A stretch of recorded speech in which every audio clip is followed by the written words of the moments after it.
Hi friends, நம்ம சேனலை இப்போ தான் ஃபஸ்ட் டைம் பார்க்குறீங்கன்னா மறக்காமல் நம்ம சேனலை சப்ஸ்கிரைப் பண்ணுங்கள். கூடவே பக்கத்தில் இருக்க பெல் ஐக்கானையும் கிளிக் பண்ணுங்கள். வாங்க ஃப்ரெண்ட்ஸ், வீடியோக்குள்ளே போகலாம்.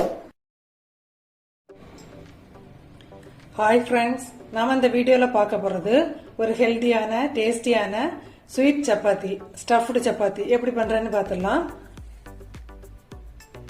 இது நம்ம ஸ்கூல் பிள்ளைங்களுக்கு டிஃபன் பாக்ஸுக்கும் கொடுத்து விடலாம். ஈவினிங் டீ ஸ்நாக்ஸாகவும் செய்யலாம், எப்படி வேணாலும் செய்யலாம். ரொம்ப டேஸ்டியாக இருக்கும். நீங்கள் டிஃபன் பாக்ஸுக்கு கொடுத்து அனுப்புனீங்க அப்படின்னு சொன்னால் பிள்ளைங்க மீதி வைக்காமலே கொண்டு சாப்பிடுவாங்க. இப்போ நம்ம இதுக்கு தேவையான மாவு எடுத்துடலாம். இதுக்கு ஒரு 2 கப்பு கோதுமை மாவு எடுத்துருக்குறேன்.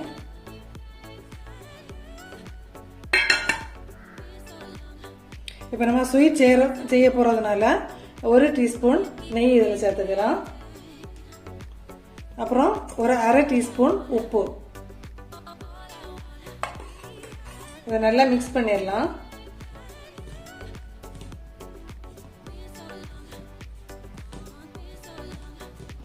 இப்போ இதில் கொஞ்சம் கொஞ்சமாக தண்ணி சேர்த்து சப்பாத்தி மாவு பதத்துக்கு நம்ம விரவி எடுக்க போகிறோம்.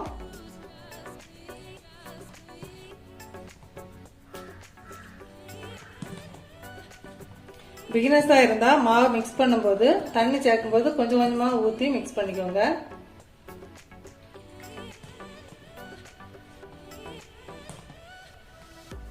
மாவு சப்பாத்தி மாவு பதத்துக்கு ரெடி பண்ணிட்டு பார்க்கலாம். மாவு பாருங்க, நல்லா சாஃப்டா நம்ம இப்போ ரெடி பண்ணிட்டோம். இனி இந்த மாவு ஒரு 5 நிமிஷம் ரெஸ்ட்ல இருக்கட்டும். நம்ம அதுக்கு முன்னாடி ஸ்டஃபிங் ரெடி பண்ணிடலாம். இப்போ நம்ம ஃபர்ஸ்ட் ஒரு 5 டேபிள் ஸ்பூன் பொட்டுக்கடலை எடுத்து நம்ம மிக்ஸி ஜாரில் குறகுறப்பாக பொடி பண்ணி எடுக்க போகிறோம். இப்போ நீங்கள் பொட்டுக்கடலை தான் வேணும் இல்லை, பொட்டுக்கடலைக்கு பதிலாக நிலக்கடலை கூட சேர்த்துக்கலாம். அது உங்கள் விருப்பம்தான். இப்போ நம்ம இதை நல்ல மாவு போல் பொடிக்க வேண்டாம், கொஞ்சம் குறகுறப்பாக பொடி பண்ணி எடுத்துகிட்டு வந்துடலாம். இப்போ இது கூடவே 2 ஏலக்காயை நான் சேர்க்க போகிறேன். நீங்கள் ஏலக்காய் பொடி இருக்குது அப்படின்னு சொன்னால் நம்ம லாஸ்ட்டில் சேர்த்துக்கலாம். இப்போ ஏலக்காய் பொடி இல்லாதவங்க இந்த டைமில் பொரிகடலை கூட சேர்த்து பொடி பண்ணி எடுத்துடலாம். நான் இப்போ ஒரு 3 ஏலக்காய் எடுத்துருக்கிறேன். இப்போ இதையும் சேர்த்து நம்ம இப்போ பொடி பண்ணி எடுத்துகிட்டு வந்துடலாம். இப்போ நம்ம பொடி பண்ணி எடுத்த பொட்டுக்கடலை ஒரு பேனில் சேர்த்துடலாம். இது தனியாக இருக்கட்டும். நம்ம இப்போ ஸ்டவ் ஆன் பண்ணிட்டோம். இப்போ இதில் ஒரு பாத்திரத்தில் ஒரு 1/2 டீஸ்பூன் நெய் சேர்த்துடலாம்.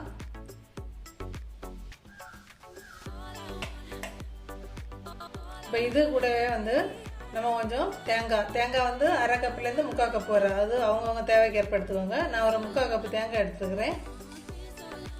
இது இந்த ஸ்டஃபிங் நம்ம ஒரு நாள் கூட வச்சுருந்தா கூட அப்படியே கெட்டு போகாமல் இருக்கும் சப்பாத்தி. இல்லை ஸ்டஃபிங் மட்டும் ரெடி பண்ணி ஒரு 2லேருந்து 3 நாள் வரைக்கும் நம்ம ஸ்டோர் பண்ணிக்கலாம். அதுக்காக வேண்டிதான் நம்ம லேசாக ரோஸ்ட் பண்ணி எடுக்க போகிறோம். இப்போ லைட்டாக செவக்க அளவுக்கு நம்ம இப்போ இதை ரோஸ்ட் பண்ணி எடுக்கலாம். ரொம்ப முருவ செவக்கணும்னு இல்லை. இப்போ நம்ம உடனே காலி பண்ணிடுவோம் அப்படின்னு சொன்னால் நீங்கள் இப்போ வறுக்கணும்னு கூட அவசியம் இல்லை. இப்போ தேங்காய் சர்க்கரை எல்லாம் சேர்த்து மிக்ஸ் பண்ணி அப்படியே நம்ம ரெடி பண்ணிடலாம்.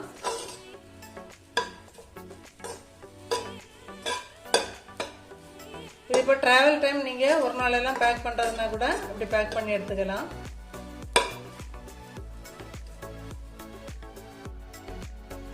இப்போ தேங்காய் லைட்டாக ரோஸ்ட் ஆயாச்சு. இந்த டைமில் நம்ம 1 டீஸ்பூன் வெள்ளை எள்ளு சேர்த்து கொடுத்துடலாம். இப்போ இதையும் சேர்த்து 1 நிமிஷம் லேசாக ரோஸ்ட் பண்ணி எடுத்துடலாம்.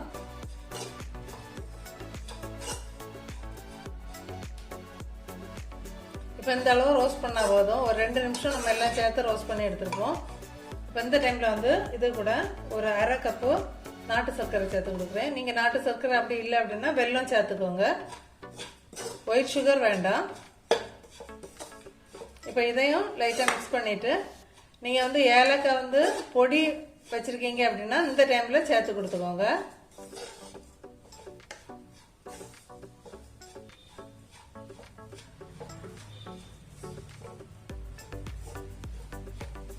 இப்போ இது கூடவே நம்ம பொடி பண்ணி வச்சிருந்த பொட்டுக்கடலை மாவையும் சேர்த்து ஒருக்கா மிக்ஸ் பண்ணிடலாம்.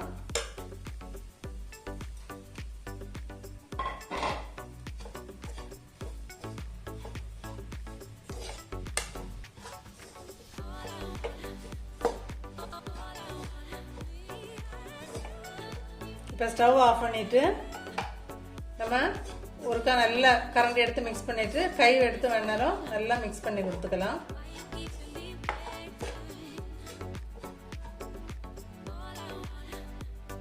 ஸ்டஃபிங் வந்து நம்ம இப்போ ரெடி பண்ணிட்டோம். இனிப்போ சப்பாத்தி மாவை ரெடி பண்ணிடலாம். மாவு பாருங்க நல்லா சாஃப்டாக சூப்பராக ரெடியாக இருக்குது. இப்போ வந்து இது மீடியம் சைஸ் சப்பாத்தி மாவு, நம்ம சப்பாத்தி போடுற அளவுக்கு மாவை வந்து உருட்டி எடுத்தால் போதும்.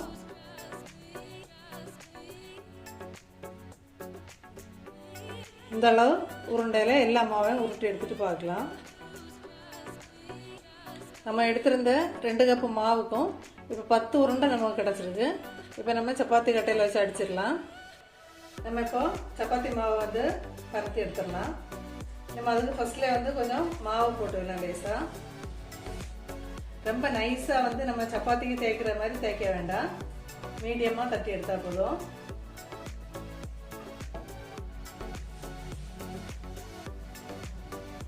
இந்த அளவு கனமாக தட்டி எடுத்துட்டு இப்போ இதில் வந்து நம்ம மிக்ஸ் பண்ணி வச்ச இந்த பூரணத்தை உள்ள வச்சிடலாம்.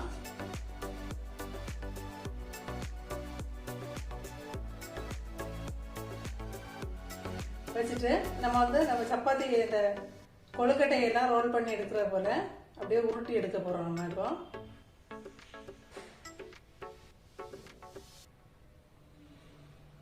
இதை போல் உருட்டி எடுத்துட்டு இந்த மாவை இப்படியே வச்சுருங்க. வச்சுட்டு என்னையுமே வந்து மெல்லிசாக ரொம்ப மெல்லிசாக தட்ட வேண்டாம். லேசாக அதுக்கு மேலே வெறும் மாவு சேர்த்துட்டு லைட்டாக இருக்கா பரத்தி எடுத்துடலாம்.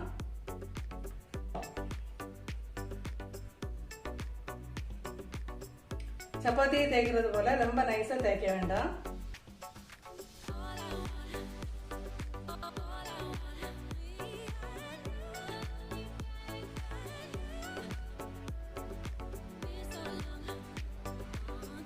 இதே மாதிரி ஃப்ரண்ட்டும் பேக்கும் லேசாக பரத்தி எடுத்தால் போதும்.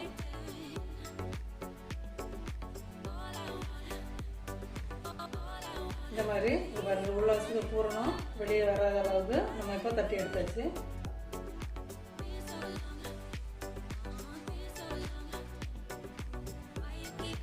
நம்ம இப்போ எல்லா சப்பாத்தி மாவையுமே இதே போல் திரட்டி எடுத்தாச்சு.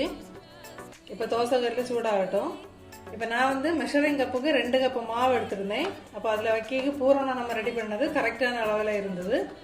சப்போஸ் உங்களுக்கு கொஞ்சம் கூடுதலாக இருந்து அப்படின்னு சொன்னாலும் நம்ம வந்து 1 நாள்லேருந்து 2 நாள் வரைக்கும் ஸ்டோர் பண்ணி கூட யூஸ் பண்ணிக்கலாம். ஒன்றும் பிரச்சனை இல்லை. இப்போ தோசைகள் வந்து சூடாயிட்டு நம்ம இந்த டைமில் வந்து சப்பாத்தியை வந்து அதில் சேர்த்துடலாம்.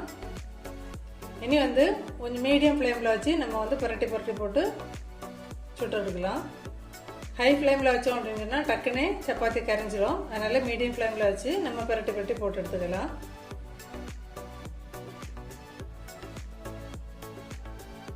இப்போ லைட்டாக வந்து ஒரு சைடு வேக ஆரம்பிச்சிட்டு நம்ம இந்த டைமில் வந்து கொஞ்சமாக நெய் சேர்த்துக்கலாம். அது அவங்கவுங்க ஆப்ஷன் தான். இப்போ பிள்ளைங்களுக்கெல்லாம் கொடுக்குறதுனால நெய் கொஞ்சம் கூடுதலாக இருந்தாலும் ஒன்றும் பிரச்சனை இல்லை. இனிப்போ அது புரட்டி போட போகிறோம். நம்ம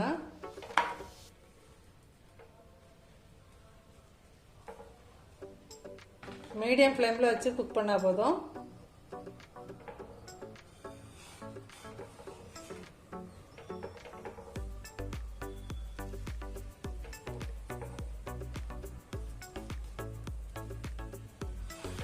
ரெண்டு சைடும் வந்து நல்ல லேசாக கலர் வர அளவுக்கு நம்ம வந்து வேக வைக்கணும். ஒரு நிமிஷம் வெயிட் பண்ணலாம். இப்போ பாருங்க சப்பாத்தி வந்து நல்லா உப்பி வருங்க. பூரி மாதிரி நல்லா உப்பி வருது.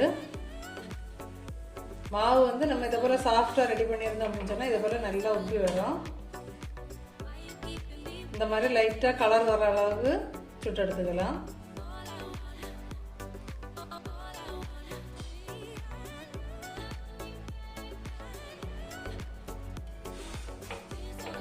பாருங்க இது இப்போ ரெடி ஆயிட்டு இதை போல எல்லாத்தையும் ரெடி பண்ணிட்டு பார்க்கலாம். இப்போ சூப்பராக ஸ்வீட் சப்பாத்தி ரெடி பண்ணிட்டோம். நம்ம ஸ்டஃப்டு சப்பாத்தி இப்போ இதுக்கு மேலே வந்து கொஞ்சமாக, இது வந்து ஆப்ஷனல் தான், பிள்ளைகளுக்கு கொடுக்கும்போது வந்து கொஞ்சம் ஹனி இருந்து அப்படின்னு சொன்னீங்கன்னா கொஞ்சம் இந்த மாதிரி மேலே ஊற்றி கொடுங்க. சூப்பராக டேஸ்ட்டாக இருக்கும்.